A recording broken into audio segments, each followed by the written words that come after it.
Well, there's been a lot of talk lately about silver finally breaking a pattern that has held it back for decades. So in this video, we're going to separate the exciting part from the exaggerated part. And by the end, you're going to understand why silver investors are suddenly acting like something much bigger is happening under the surface. Today is Saturday, May 2nd in New York. Comment below what day and date you're watching from, because I want to see how far this conversation is traveling. And if you value this kind of content, support the channel by subscribing and commenting Our John AG. That's it. Simple. So, in case you haven't heard the argument going around, it basically sounds like this. Silver has broken out against gold. Silver miners are waking up. The metal is still cheap compared with gold. The supply side is tight. Industrial demand has not gone away.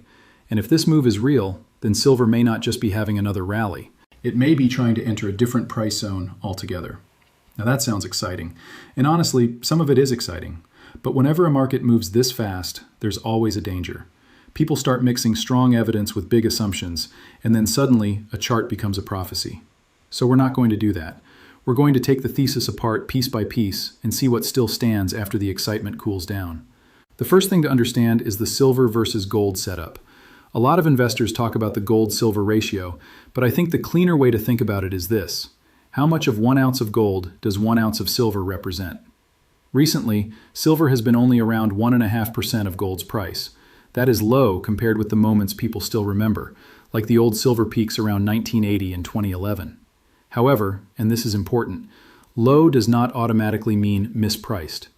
A cheap thing can stay cheap. A discounted thing can get more discounted. So the real question is not, is silver cheaper than gold? It clearly is. The real question is silver starting to act differently now? And this is where the chart people get interested. Silver is pushed above levels that acted like a ceiling for a very long time. It ran hard, it got crowded, then it pulled back sharply. That pullback scared late buyers, but it did not automatically kill the bigger setup. Sometimes a breakout fails. Sometimes it shakes out weak hands before trying again. That's the cliffhanger right now. Now the bullish crowd will say, well, silver already gave the signal. Maybe. But I want to be careful with that word. A signal is not a guarantee. A signal is more like a smoke alarm. It tells you something may be happening. You still have to check if there's actually a fire. So what is the fire here? First, silver has a supply problem. Based on recently published numbers, the global silver market has been running deficits for several years in a row. That means demand, including investment and industrial uses, has been larger than fresh mine supply plus recycling. That's real. That's not just internet hype. But here's the part many people leave out. Demand is not just exploding in a straight line. In some recent updates, total demand softened, and photovoltaic demand has been pressured because manufacturers are using less silver per solar panel. That process is called thrifting. It does not mean solar no longer matters. It means the story is more complicated than solar goes up, silver goes straight up. Keep that in mind. China still dominates large parts of solar manufacturing, and India has been expanding solar capacity fast. So the long-term industrial use case for silver is still alive. Solar panels, electronics, electrification, grids, data centers, defense systems, medical uses, all of that keeps silver relevant. But relevance is not the same as unlimited demand at any price. At higher prices, users adapt. They recycle more, they redesign products, they substitute where they can. This is why I don't like lazy silver predictions. If somebody says silver must go to $300 or $500 because it was held down for decades, that's not analysis by itself. That's a conclusion looking for evidence. Could silver trade much higher in a monetary panic or a genuine supply squeeze? Yes. Is that the same as saying those prices are fair value today? No. Big difference. Now, let's talk about the historical comparison, because this is where things get interesting. Gold has had massive bull markets before. After private gold ownership reopened in the United States in the mid-70s, gold went from deeply ignored to impossible to ignore. Then, decades later, after the early 2000s bottom, gold did it again. The point is not the exact dollar price. The point is the percentage move. Monetary metals can look dead for years and then suddenly wake up all at once. Silver, though, behaved differently. It had those famous runs toward the old high area, then failed to build a lasting new range. So silver investors look at that and ask, why did gold make fresh highs while silver kept running into the same wall? That's a fair question. But we have to be careful again. The answer does not have to be manipulation. Sometimes a market is capped by inventory, technology, investor psychology, substitution, financing, and simple lack of institutional interest. And this brings us to the copper and lead analogy.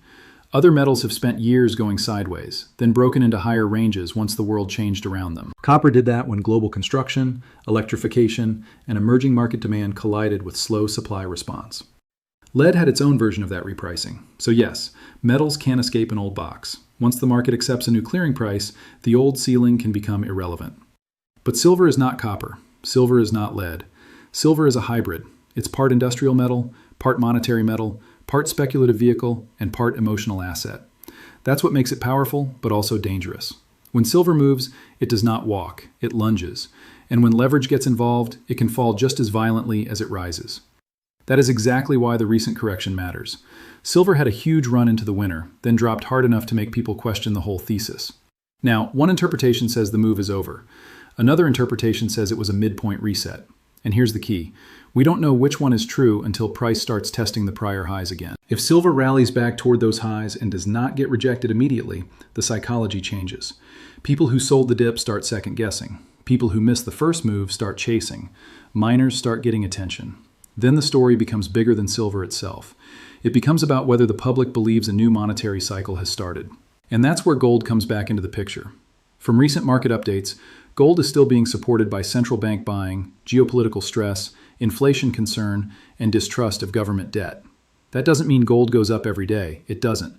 But it does mean gold is no longer trading like a forgotten asset. It is being treated like balance sheet insurance. Silver's argument is different. Gold is the heavyweight. Silver is the faster, thinner, more emotional market. If money rotates from gold into silver, silver can outperform in percentage terms simply because the market is smaller and more volatile. But that same feature cuts both ways. It can outperform upward and punish downward. Now let's bring in miners. A lot of people jump straight to silver miners because they want more torque. I understand the logic. If silver rises, miners can see margins expand faster than the metal itself. But miners are not silver in stock form. They have management risk, country risk, cost inflation, taxes, debt, dilution, energy costs, labor issues, and sometimes hedges that limit upside. So when someone says silver miners are automatically better than gold miners, I would slow down. One more thing matters here. Based on the latest publicly available filings, many miners are still fighting higher operating costs. So if silver rises but costs rise with it, the stock market may not reward every company equally. The better operators can benefit, while weaker ones can dilute shareholders or miss the move completely. That's why selection matters. A rising metal price does not fix every bad balance sheet. That said, there is a real reason investors watch silver miners versus gold miners. If silver miners start outperforming after a long period of neglect, it can suggest the market is rotating toward the higher beta side of precious metals. That's interesting. But again, it is not a guarantee. It is a clue. And clues are all we really have in markets. We have price action. We have supply data. We have macro conditions. We have investor behavior. We put them together, and then we ask, does this add up? Right now, silver has enough clues to deserve attention, but it also has enough risk to punish anyone who turns attention into blind conviction. Now, let's zoom out. The bigger thesis is not just about silver. It's about trust. Trust in paper currency. Trust in central banks. Trust in stock markets. Trust in the idea that money can keep being expanded forever without consequences. M2 money supply is still huge compared with previous decades. And even when growth slows, the public remembers the earlier expansion. People feel it through rent, food, insurance, energy, and asset prices. This is why hard assets keep coming back into conversation. Not because every person understands monetary history, but because people feel purchasing power getting squeezed. A paycheck can rise and still feel weaker. A portfolio can hit records and still feel fragile. That's the strange part of inflationary periods. The numbers can look big while confidence feels small. Stock markets are also part of this story. Major U.S. indexes recently sat near record levels, far above their financial crisis lows. That does not prove a bubble by itself, but it does tell us expectations are high. And when expectations are high, disappointment hurts more. If equities ever enter a serious bear market, while gold and silver are strong, the public conversation around real money will get much louder. But I do not want to oversell that. A return to gold-backed or silver-backed money is not official policy. It is an idea, a debate, a frustration point. People may talk about it more when markets hurt, but talk is not a new monetary system. That's another place where hype gets ahead of evidence. So putting this all together, what do we actually have? We have silver trading far below gold in relative terms. We have a multi-year supply deficit. We have industrial demand that is real, but not one-dimensional. We have solar growth, but also silver thrifting. We have strong monetary interest in gold. We have silver acting like a leveraged cousin of gold. We have miners beginning to attract attention, but with real business risks attached. And we have a public that is more open to hard asset stories than it was years ago. That's a serious setup. But serious does not mean certain. The market still has to prove it. The next big test is whether silver can regain momentum and challenge the high area from the last surge. If it can, then the conversation changes. If it cannot, then the breakout crowd will have to admit the market needs more time. And honestly, that's how we should want it. We don't need fantasy. We need evidence. We don't need silver to go vertical tomorrow. We need it to build a stronger case, step by step, level by level, without depending on panic alone. If you're successful, share your success story in the comments so others can stay motivated. And let me ask you this.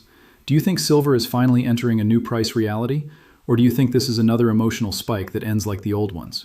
Also, are you more interested in physical silver, miners, or just watching from the sidelines? Because here is the bottom line. Silver has earned attention. It has not earned blind faith. If the breakout holds, the upside could surprise a lot of people.